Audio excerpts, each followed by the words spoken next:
private. I've gotten I think a lot better at that. I've worked through a lot of that to try to open up a bit more. I think music has really helped with that because again, I can write a million songs, but as soon as you realize that you're going to show it to people, it kind of feels like you're naked in a way. So I think I've gotten better with being more open, but it definitely, I kind of do tend to, hide or behind the guise of music or defend myself with, a sheet of pop music in front of what I'm saying. That was just a short clip from this week's episode where I talked to up-and-coming pop artist Alexis Lynn. Stay tuned. I'm Jade Dempsey, and this is episode 3 of the Backline Beat Podcast.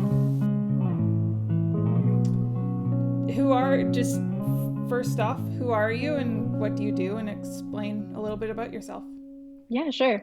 I'm Alexis Lynn. I am a songwriter and artist I grew up in Surrey. My background is in Caldwell First Nation, and I'm also German. I've been songwriting now since I was 16, and I started releasing music in 2019, and I recently released my first full-length album, which is really exciting. I write a lot of songs about mental health and those challenges that come along with that, and yeah, kind of what I'm up to. What was like the defining moment that made you want to be a musician? Oh, I think I knew like when I was young. I remember I loved singing along to like the radio in the car, and when I was really young, and I begged my parents to put me into like singing lessons or music lessons of some sort. And so I think I always knew I wanted to be a singer, but it changed for me when I started writing songs. When I started writing songs at 16, it kind of changed for me from being like this is just something fun and I want to be in the spotlight to I want to be an artist and I have something to say and my own stories to tell. So I think that's kind of the moment that it really shifted for me. Yeah. So 16 kind of when it started.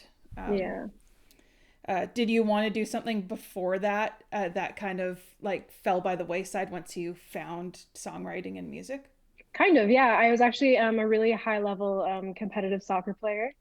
So my plan was actually to go to the States and play soccer in university on a scholarship. And it just became something I didn't love as much anymore. I'm not really sure what I would have done after that, but that was kind of like where I was headed at that point before I changed my mind. What position did you play? I was a goalkeeper. Me too. Nice. Half and half, at least my last years. Okay, so who are after kind of when you're finding your voice and writing songs? Who are your inspirations at that time? One of my biggest inspirations has always been Amy Winehouse. Also like Michael Jackson and Alicia Keys. I think when I first started writing, it was definitely like those three. And I'd always looked up to Amy Winehouse because she's always like so raw and authentic and had, just such a way of storytelling in her songs that was so different than like anything else you kind of really, at least I'd kind of really seen at that point. And with Michael Jackson, I think like he was just such like a pop icon, like he was a superstar. So I think that was like the amazement of that, and to know that that is possible, or to for someone to be such an icon, I think was really inspiring to me. And Alicia Keys, when I started playing piano, when I started writing songs, so she was just someone I always looked up to that had that. I really was into like piano ballads when I first started writing, and that was kind of someone I really enjoyed listening to and learning from. So did you find through like the piano ballads and writing on the piano, did you always want the pop sound? Were you always striving for that, or did you just kind of find that naturally? I think a bit of both. I think I knew, like I loved writing ballads on piano, and I think it was kind of like natural, but I always did want, to be in kind of like a pop vein of music. And I found that really started happening for me naturally when I started co-writing with people. And I kind of realized it was like a different way to write songs, because I think at first I was quite scared to, you get so comfortable just writing with yourself, and it's very vulnerable, kind of opening up to someone and, telling them some personal story that you're about to write about. And also like having these, raw ideas just come out. So it was, I think that really shifted it for me too, is writing with other people and, kind of realizing there's like a world of possibility when you write with anyone else, where you have ideas that you may have never come up with yourself. And I think that kind of, shifted the way I write, but also, my sound in a way, and kind of finding like a niche that I really enjoy. Oh, speaking of like kind of opening yourself up. You have a song, House on Fire, and your latest single, Something to Prove. Mhm. Is They're two vastly different topics, of course. Can you talk about, even though they are vastly different personal experiences, can you talk about kind of what it's like expressing yourself that way through your music? Yeah, I think it's really cathartic for me, honestly. It's very therapeutic, and I think it's my way of being able to process something. I think the initial writing of it can be, very like healing, but then yeah, coming to releasing it and realizing that other people are going to hear it is kind of a whole different experience.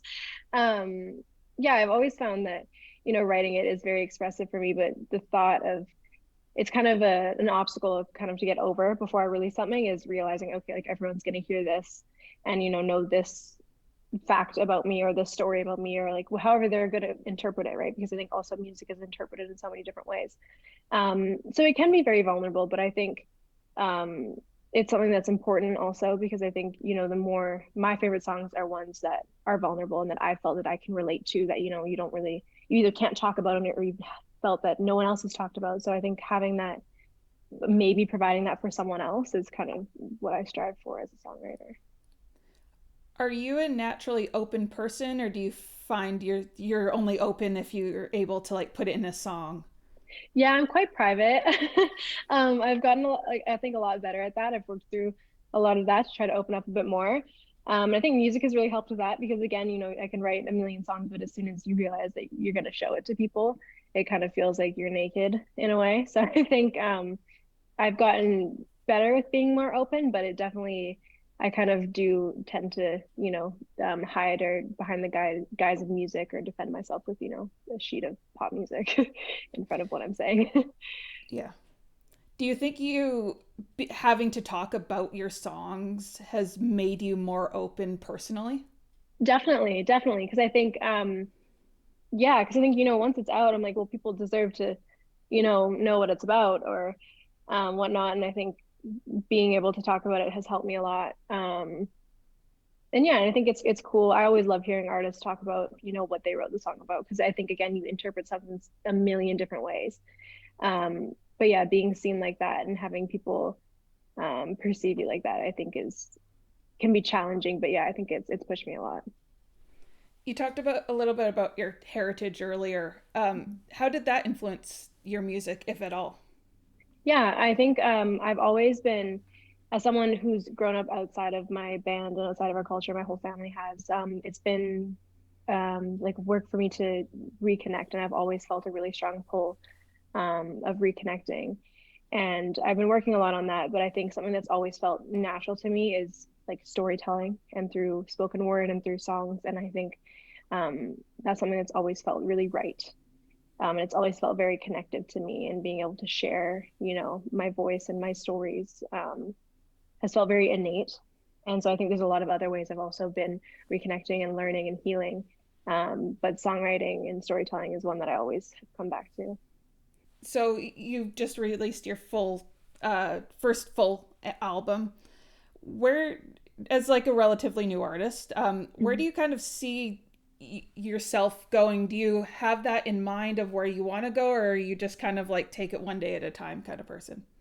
I think both. Like I've been, I'm really focused on just writing right now, and I've written a few songs like that I really loved and that are maybe a bit different than what I've put out now. But I think I'm always, evolving as a songwriter, and as an artist, whether that's in, like sound or whatever it may be. But I think, yeah, I think I have a vision of what I want to do next. I think I'm also learning, the more and more I do it, and how it's going to change and evolve and what it might become. But yeah, I think I'm really excited for what I'm working on right now and what's going to be the next thing. But I'm also still trying to like celebrate and be very proud of the album that I just put out because I think that was something that was very important to me. And yeah, I'm glad I get to share it with everybody. Yeah. Who was the first person you showed it to? The full. Oh, the full album. I remember I got I guess this would have been after I showed it to people, but I do remember I got finally all the masters back. So I'd already like written the songs and already had like the mixes and stuff, but I got all the masters back and I had them all compiled in one like folder. And I sat in my kitchen and I listened to them and I remember I just started crying because I was like so excited and so like proud to just see like the full body of work come together. But I think the first, I'm trying to think of the first song I wrote from that. I think the first person I probably showed most of it to was my mom. My mom is my one of my biggest supporters, and so I always share with like my new music with her and what I'm writing and stuff. But I think it was, yeah, my mom, and then one of my best friends is who I showed, I think, the whole kind of body of work. In 10 years, you in 10 Mm. years, where are you? I want to be on tour, on like a headlining tour. I would love that. Yeah. What venue, what type of venue would you I like to want be to playing? do like an arena tour. Arena tour? Like, yeah, like I want to play Rogers and I want to play all the arenas. I think that would be crazy. Actually, I'm gonna just ask you a question because it's staring me right in the face. Yeah. It's a question I ask everyone.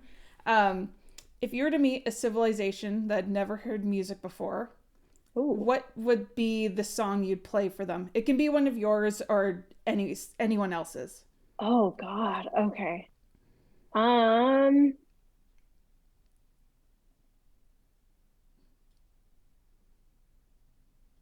this is a hard question because I feel like I have so many answers, like the greatest song of all time, but also I think like currently, I think one of the songs that's blown my mind the most recently is Golden Hour by Jake.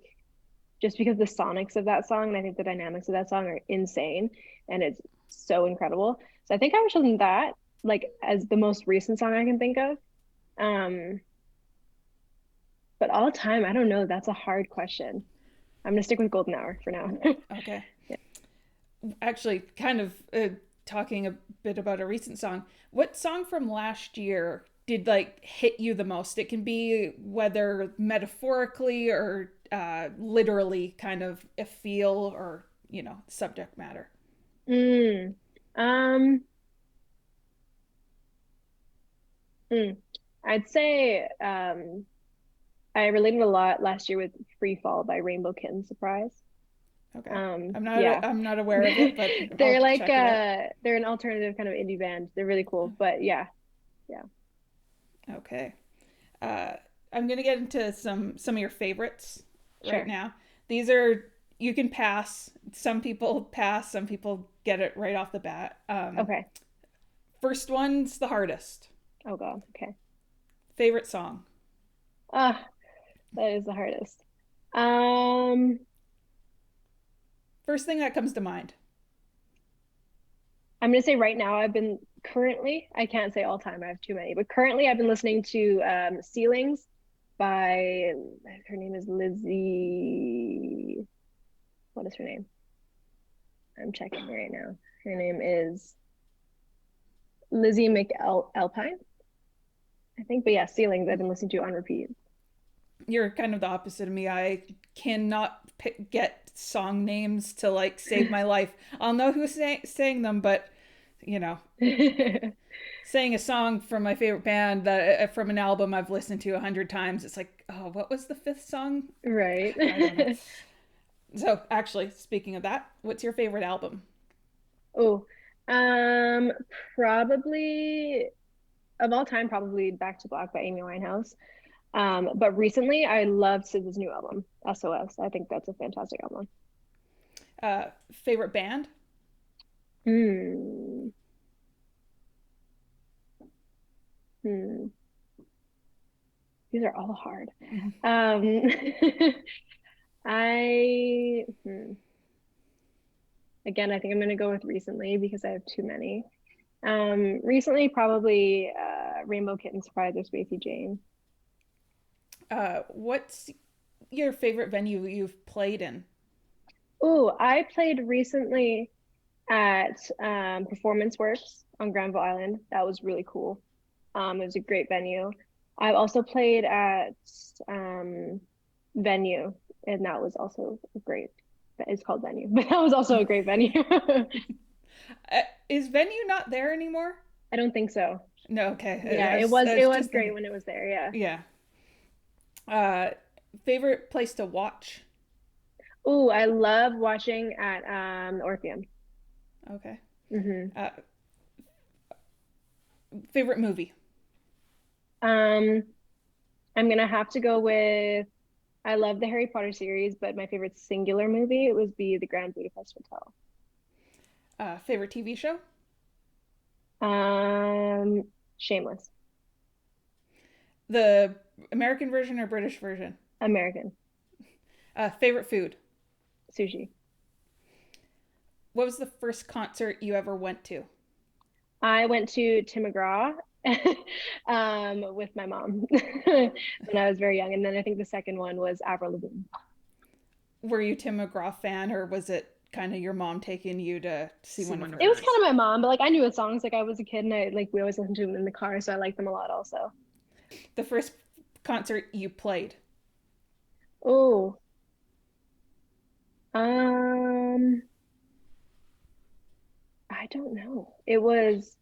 I remember doing like I did a couple like singing competition kind of things, and I did one. It was called Carisdale Idol in Carisdale.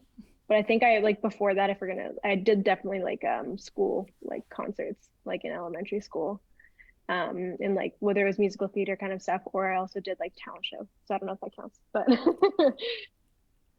Oh, how did your first, like, kind of choosing one of those, kind of what you think hmm kind of is your definitive first, the way you think of it? hmm What was what, how did it go?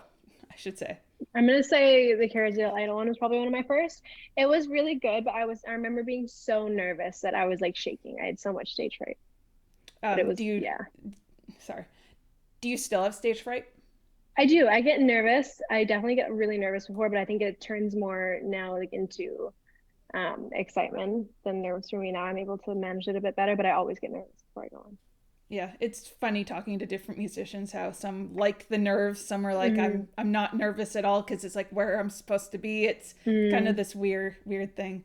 If someone was you in 2019, kind of what would your advice be to them to be, say, where you are now, having just released your first full-length album?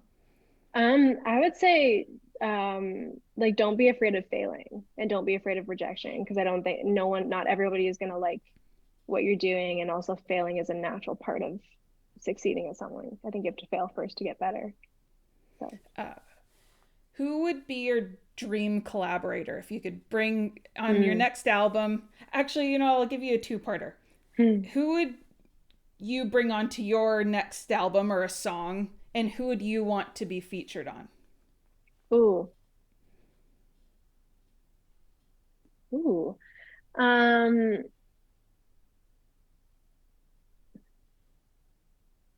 I would love to get like a Doja Cat feature. Like I think if she was featuring on my song, 'cause I think she's so cool and so versatile, and I would love to feature on Ariana Grande's anything she does. Yeah. Do you have a favorite song of either of one of those? Um, Doja Cat's so versatile that I don't. I think she's so different in so many ways that I love everything she does. But Ariana Grande, one of my favorites. The Thank You Next album in general is one of my favorites. Um, hmm, Needy, I think, is one of my favorite songs by her. You started on piano kind of as an instrument. Do you play any other instruments? Um, no, I play a little bit of guitar, but I wouldn't even say that because I'm not very good at it. Uh, okay. And last one. Explain what music is to you in a minute. hmm Okay. Um, Music to me is art. It's expressive. It's healing. I think it's storytelling. Um, it's something that I make a part of every single day, whether I'm listening to it or making it. Um, it's something that feels very much a part of me, but I also feel like I am very much a part of it, if that makes sense. Um, I think it's important. I think it's so important. And I think it's universal to everybody. Um, yeah, I think um, I don't know. I'm blessed, I think, to be involved in music and to be able to experience it in creating it as well as like enjoying it. And I think I already said finally, but finally again, plug yourself. Just kind of as a little outro, you've introduced yourself, now kind of exit yourself, as it, Yeah, so to speak. sure.